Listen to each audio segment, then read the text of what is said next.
Hello students. Class 10th का chapter दूसरे चल रहे हैं हम लोग।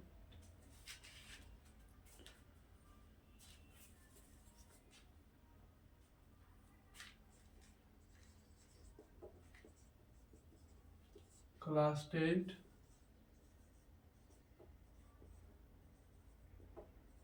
पॉलिनोमियल बहुपद। बहुपद चैप्टर को स्टार्ट करने से पहले मैं इसकी भूमिका के बारे में बताता हूँ कि इंट्रोड्यूस कराता हूँ कि पॉलिनोमियल होता क्या है। पॉलिनोमियल है ना, तो पॉलिनोमियल पढ़ने से पहले हमें चर अचर है ना, पद ये सब पता होने चाहिए, तो फिर आगे बढ़ेंगे। ठीक है, तो सबसे पहले हम चर जानते हैं, वेरिएबल। भूमिका, पॉलिनोमियल का भूमिका हम पढ़ रहे हैं। चर,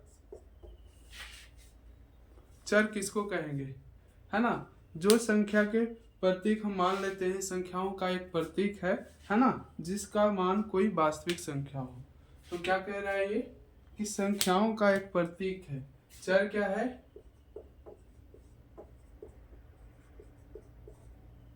संख्याओं का एक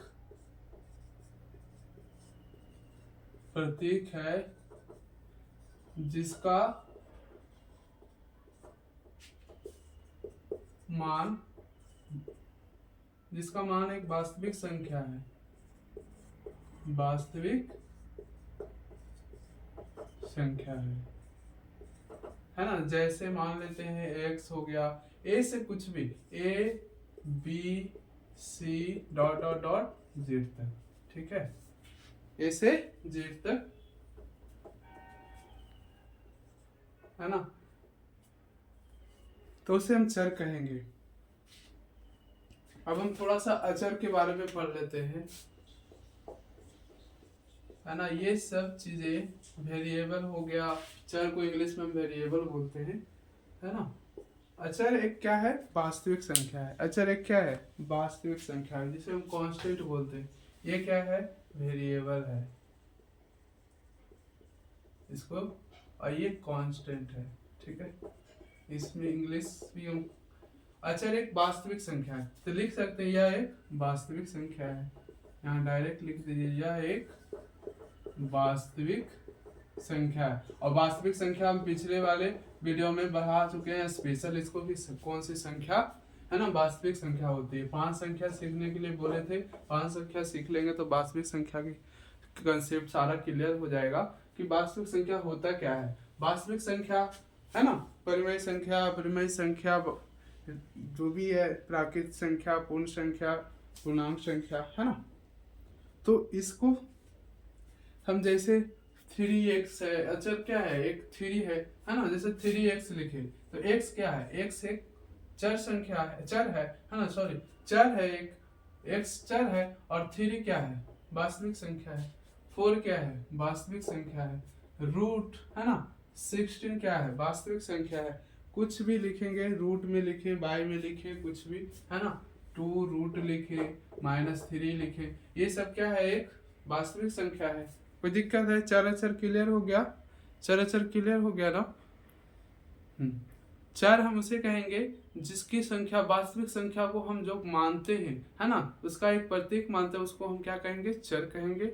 और जो अचर हम उसको कहेंगे वह जो वास्तविक संख्या हो, है ना, वास्तविक संख्या जो जो होगा वह अचर होगा। ठीक है, तो अचर है ना, कोई दिक्कत है। पद किसको कहेंगे, तो पद सर बीजीय, है ना, बीजगणितीय पद बोलिए या सिर्फ पद ही बोलिए उसको, है ना, उसको, उसके बारे में हम चलते हैं। ठीक है, अचर, चर क्या है, संख्याओं का एक प्रतीक है जिसका मान वास्तविक संख्या है, जैसे हम a से z तक कुछ भी मान सकते हैं। अचर क्या है, कांस्टेंट, या एक वास्तविक संख्या है ना, या वास्तविक संख्या का रूप है ना। तो वास्तविक संख्या मान लेते हैं 3 हो, 4 हो, है ना, इसको ऐसे ही ना लिखते हैं 4a -4a लिख दे, है ना, कुछ भी लिखे तो अचर है। अब यही 4a को हम आगे, a का जो है, a क्या है, एक चर है, अचर है। चर अचर में कोई दिक्कत नहीं है ना, समझ में आ रही है ना, है ना। धीरे धीरे आगे बढ़ेंगे और हम अब चलते हैं बीजगणितीय पद पर, है ना। तो बीजगणितीय पद, बीज गिनतीय पद बोले या सिर्फ पद ही बोलेंगे इसे, है ना। तो बीज हम पूरा ही लिखते हैं ताकि बीज गणितीय पद या सिर्फ पद बोले, है ना। तो बीज गणितीय पद यानी कि ये कह रहा है ना, चरों और अचरों की, क्या कह रहा है, चरों और संख्याओं का, चारों या अचरों संख्याओं का गुणनफल को हम क्या कहते हैं, है ना। तो उसे हम क्या कहेंगे, बीजगणितीय पद या पद कहेंगे। तो लिखेंगे चर और अचरों या संख्याओं, लिखे ना, वास्तविक संख्याओं का, अचरों का गुणनफल, है ना। क्या होगा, चरों और अचरों का गुणनफल क्या है, गुणनफल को बीजगणितीय पद कहते हैं, है ना। गुणनफल को क्या कहेंगे, पद कहते हैं या बीजगणितीय पद कहते हैं। कोई दिक्कत है, यहाँ तक कोई डाउट नहीं है ना। ठीक है, आगे बढ़ते हैं। अब जैसे कैसे सर, कैसे मान लेंगे कि बीजगणितीय पद, अब जैसे मान लीजिए 3 गुना x, है ना। तो 3x होगा ना। अब बताइए 3 क्या है, 3 क्या है सर, हमको बताया था 3 एक वास्तविक संख्या का रूप, कोई भी संख्या है, 3 एक वास्तविक संख्या है ना, और x क्या है, चर है। तो 3x यानी 3x क्या है, एक बीजगणितीय पद है। 5a क्या है, बीजगणितीय पद है सर। -4y क्या है, बीजगणितीय पद है। तो बीजगणितीय पद तक आपको पहचानने आ गया कि चर अचर बीजगणितीय पद, है ना, वेरिएबल कांस्टेंट, ये सब पता चल गया क्या होता है ना। एल्जेब्रिक एक्सप्रेशन भी हम पढ़ लिए, बीजगणितीय पद को हम एक्सप्रेशन बोलते हैं, ठीक है, एल्जेब्रिक एक्सप्रेशन। ठीक है, यहाँ तक कोई दिक्कत है, इसे नोट्स करना चाहते हैं नोट्स कर लीजिए, है ना। और अच्छी तरह समझ में आए तो शेयर करें और सब्सक्राइब करें। अब वीडियो को मन से पढ़ें और अच्छी मार्क्स लाएं मैट्रिक में, बिहार बोर्ड, ठीक है।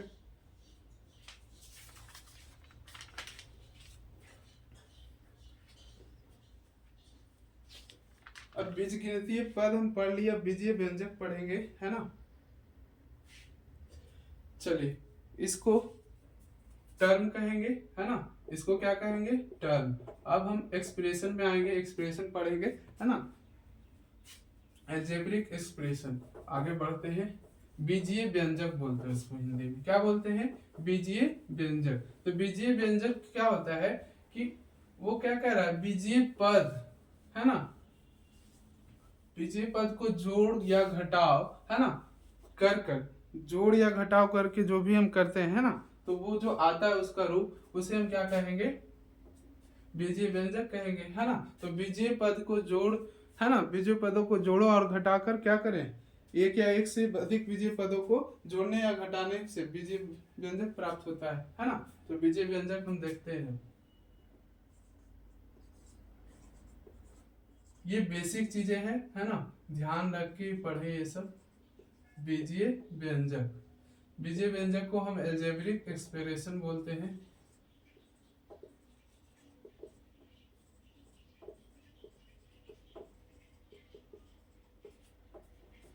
अलजेब्रिक एक्सप्रेशन, ठीक है। तो एक या एक से अधिक पद, क्या लिखेंगे इसको, एक या एक से अधिक पद हम पढ़ लिए हैं, है ना, पद हम जान गए। अब पद क्या है, तो 3x, है ना, स्क्वायर प्लस, या इसको माइनस करेंगे तो इसका योग, है ना, जोड़ या घटाने पर जो हमें प्राप्त होता है वही तो बीजीय व्यंजक है। तो कह रहा है एक या एक से अधिक पदों को, है ना, जोड़ने या घटाने पर, है ना, बीजीय व्यंजक प्राप्त होता है। क्या प्राप्त होता है, बीजीय व्यंजक प्राप्त, ठीक है, कोई दिक्कत। अब समझा देते हैं बच्चों से, बीजीय व्यंजक बनता है। है ना। आप लोग समझते जाइए, ज़्यादा नोट्स कॉपी कलम लेकर बैठिए, जहाँ पर दिक्कत है वहाँ नोट्स करते जाएंगे, और और आप समझते जाइए, ज़्यादा कुछ खास नहीं है इसमें, कुछ नहीं है। बस अलजेब्रिक एक्सप्रेशन में क्या करना है, जैसे 2x² प्लस 5y प्लस 2, यानी कि क्या कह रहा है यहाँ पर, तो सर कह रहे होंगे आप, हाँ सर बीजीय व्यंजक, तो बीजीय व्यंजक ये क्या, एक से अधिक पदों को, तो पद क्या होता है सर, चरों और अचरों की गुणनफल। देखिए बच्चों, अब ये 2 कुछ नहीं है, मान लो अभी इस पे आते हैं हम, इसको हम 2 अभी हटा ही देते हैं, है ना। ये बीजीय व्यंजक पद बीजीय व्यंजक है कि नहीं है सर, बिल्कुल है ना। कोई दिक्कत है, कोई दिक्कत नहीं है ना। अब कुछ भी और ले लेते हैं, 3x², तो इसको हम 3x² प्लस 5x, है ना। बहुत सारी चीजें हो सकती हैं इसमें, कोई दिक्कत है। अब हमको हम ऐसे भी लिख सकते हैं इसको 1 प्लस 2x लिख सकते हैं कि नहीं लिख सकते, कोई दिक्कत है, नहीं कोई दिक्कत नहीं है ना। चलिए अब यहाँ तक आपको बीजीय व्यंजक क्लियर हो गया होगा, है ना। अब बीजीय व्यंजक क्लियर हो गया होगा तो हम आगे पढ़ाएंगे, है ना। देखिए बच्चों, हम इस क्वेश्चन एक आपका डॉट रह गया था कि हम बीजीय व्यंजक इसको बोल सकते हैं कि नहीं सर, है ना। तो बीजीय व्यंजक इसको बोल सकते हैं कि नहीं, इसमें है 2x² प्लस 5x प्लस 2, है ना। तो 2 भी एक बीजीय पद है। कैसे सर, तो बीजीय पद देखिए, ये इसमें तो चरों अचरों की गुणनफल दिख रहा है हमको, गुणनखंड है, तो ये एक पद है सर, है ना, टर्म है। ये भी गुणन, इसका ये दोनों का आपस में चर और अचरों की संख्याओं का गुणनफल है ना। लेकिन इसमें चर नहीं है सर, चर है इसमें। देखिए y पर घात 0 रहे या कुछ भी x पर, जैसे यहाँ पर x ही है, x पर घात 0 है, तो इसका वैल्यू 2 ही आता है, तो इसको हम पद मान सकते हैं, है ना। कोई दिक्कत है, कोई दिक्कत नहीं है, मैथ ऐसा ही होता है बाबू, है ना। देखते चलना है ध्यान से, ये भी एक बीजीय व्यंजक है। आगे हम बढ़ते हैं बहुपद, है ना। तो बहुपद में बहुत इंपॉर्टेंट है, फिर कोफिशिएंट पढ़ाएंगे, पॉलिनोमियल्स। बहुपद अब मेरा, है ना। अब चलते हैं बहुपद होता क्या है ना। ये चर अचर हमें जानना बहुत इंपॉर्टेंट थी, है ना। अब इसे सीखने के बाद पॉलिनोमियल पढ़ते हैं हम इसीलिए भूमिका, हमें लगा कि भूमिका सिखाना जरूरी है, भूमिका सीखेंगे बच्चों, है ना। तो आप 1-2 नंबर जो क्वेश्चन ऑब्जेक्टिव आता है इसी से आता है, पॉलिनोमियल से, है ना। तो ये सभी चीजें आपको आनी चाहिए अच्छी तरह, है ना। पॉलिनोमियल, बहुपद, है ना। तो बहुपद सबको नोट्स करते चले गए आप, है ना। नोट्स कॉपी कलम लेकर लिखेंगे, क्या दिक्कत है, समझना है, बैठकर लिखना है ना। इतना आराम है आपको, आराम से पढ़िए, हम एक एक चीज आपका डाउट्स दूर करेंगे, है ना। तो कह रहा है बहुपद वैसा बीजीय व्यंजक जिसका पद, क्या कह रहा है, वैसा बीजीय व्यंजक जिसका प्रत्येक पद क्या हो, पद में चरों का घात, है ना। तो कह रहा है वैसा बीजीय व्यंजक जिसका प्रत्येक चरों का घात एक पूर्ण संख्या हो। क्या हो बच्चों, क्या हो बाबू, है ना, एक पूर्ण संख्या हो, है ना।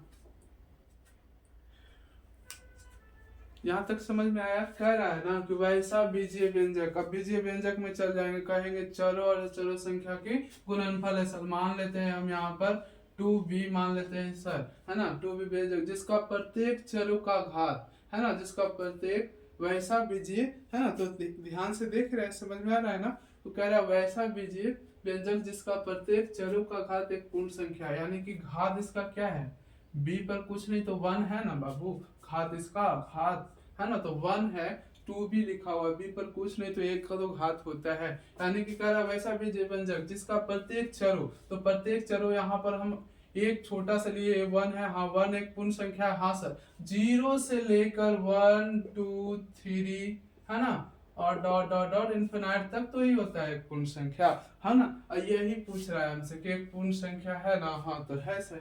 देखिए यहाँ पर देखिए 8x² प्लस 5x, है ना,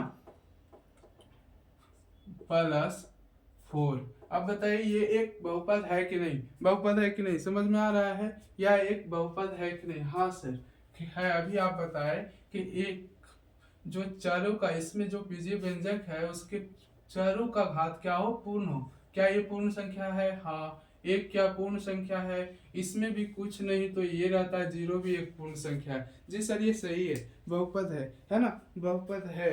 अब यहाँ पर देखेंगे x पर 3/5 है ना, तो ये क्या एक पूर्ण संख्या है? 3/5 3/2 क्या एक पूर्ण संख्या है? नहीं सर, तो यह एक पूर्ण संख्या नहीं है, चर इसका चरों का घात पूर्ण संख्या नहीं, इसलिए यह बहुपद नहीं है सर। देखिए बहुपद पहचानने का बहुत इंपॉर्टेंट है, ये रोल निभाता है बीजीय व्यंजक। बीजीय व्यंजक आपको पता है कि चरों और अचरों, चारों और संख्याओं का गुणनफल को ही हम बीजीय व्यंजक बोलते हैं, और उसके चरों को हम क्या बोलेंगे? तो चर एक प्रतीक है ना, तो कोई भी संख्या का प्रतीक होता है, जैसे x हो गया, y हो गया, a हो गया, b हो गया, है ना। तो ये सब समझ में आ रहा है, यहाँ तक कोई दिक्कत नहीं है ना। अब देखेंगे 2x, अब यहाँ पर कुछ भी, यहाँ 2x प्लस √x है ना, क्या ये बताइए, ये तो सही यहाँ तक है, इसका घात 1 होगा, इसका क्या होगा? इसका इनवर्स में चला जाएगा, ये इंटीग्रस नहीं, इंटीग्रस में आ जाएंगे, पूर्ण संख्या रहेंगे इसका, है ना। इसको हटाएंगे तो क्या होगा? रूट हटाने पर क्या हो जाएगा? कोई दिक्कत है? रूट हटाने पर x/2 हो जाएगा 1 पर, है ना, यही होगा ना।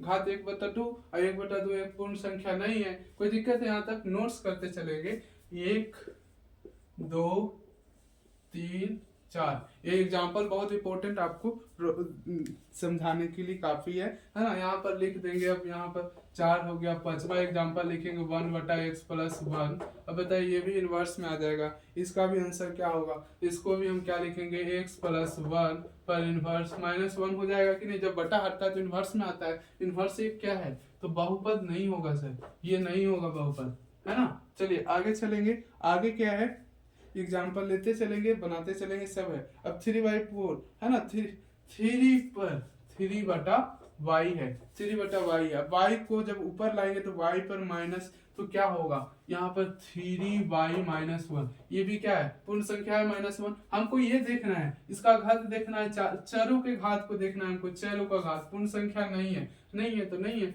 अब 7 में देख लेंगे, 7 में पूर्ण संख्या बहुपद है कि नहीं, है ना। तो देखेंगे 3, सिर्फ 3 है ना, तो 3 एक बहुपद है। अब ये डॉट है, 3 एक बहुपद है बच्चों, बताइए जल्दी, है ना। तो सोचना है, देखिए 3 हम क्या बोले थे, बीजीय व्यंजक में ही बताए थे आपको कि 3 यदि कुछ नहीं है तो मान लीजिए इस पर x 0 होता है ना, x पर घात 0 है। अब x पर जो घात रहता है तो हम सिर्फ इसको हम 3 ही लिख सकते हैं, है ना। तो x का घात 0 है तो समझ जाइए कि यह 0 तो पूर्ण संख्या, हम क्या बोले थे कि पूर्ण संख्या हम उसको बोलेंगे ना कि जो 0 से स्टार्ट होकर 1 2 3 और डॉट डॉट डॉट इनफिनाइट तक जाएगी, मतलब कोई सीमा ही नहीं गिनने का, जिंदगी भर एकदम गिनते जाइए थक जाइएगा, लेकिन इनफिनाइट तक आप एक पूर्ण संख्या को पाइएगा, एक वास्तविक संख्या पाइएगा। कोई दिक्कत है? हाँ, प्राकृत संख्या यहाँ से स्टार्ट होता है ना, 1 से, लेकिन पूर्ण संख्या क्या होता है? 0 से स्टार्ट होकर इनफिनाइट तक जाती है ना। तो 0 एक क्या है? पूर्ण संख्या, यह एक बहुपद है सर, है ना। बहुपद क्लियर हो गया यहाँ तक के लिए, धन्यवाद। आगे हम एक कोएफिशिएंट पढ़ाएंगे गुणांक के बारे में, है ना, और फिर उसके बाद हम चैप्टर स्टार्ट कर देंगे, है ना। तो सब्सक्राइब करें, अच्छी तरह समझ में आती है, आगे सीखने के लिए मेरे वीडियो को लाइक करें, ठीक है।